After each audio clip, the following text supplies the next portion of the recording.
খেজুর গাছে আপনি ভাড়ের বদলে এই পট পাতিছেন কেন? তাও আবার কালো রং করা কারণ এই পট পাটি কারণ হলো কি, এলো যদি সাদা থাকে তাই সাদা জায়গায় রস কটুক হচ্ছে কি কটুক পড়ছে কিংবা কটুক হচ্ছে, এটা হলো জানতে পারবে লোকজন, যাবে এমনিতে রাস্তাতে যাবে জানতে পারবে। জানতে পারলি এখন এই যে পট, এই পটের যে রস মাখাইয়ে গাছে পাতিছি, এখন এইখানে কটুক হয়েছে, এই দেখো এই এই সোজা করে হয়েছে।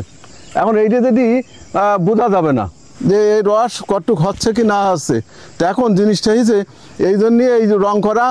আর এ হলো এই লাইনগুলি একটা 30-35, আর এ একটা তোমার হলো বোতল হলো 4 টাকা কি 5 টাকা। তাই বোতল যদি এখন রাত্রি চুরি করে নিয়ে যায়, ভাড় চুরি করে গেল 30, আর বোতল চুরি করলি 5 টাকা। আর রস চুরি করলে তো ও তো গেলই, রস ও তো গেলই। তো এই জিনিসটার জন্য এই বুদ্ধি খাটাইয়ে এই জিনিসটা করেছি, করার পরে গাছ কাটিছি। অনেক সময় বোতল পুড়েও যায়, এই যে ছোট বোতল, এই বড় বোতল, এর থেকে বড় বোতল আছে, সে বড় বোতল পাতবো যখন রস বেশি হয়, এই সিস্টেম করে এই বুদ্ধি খাটাইছি। এবং আপনার? হ্যাঁ, এই বুদ্ধিটা আমার।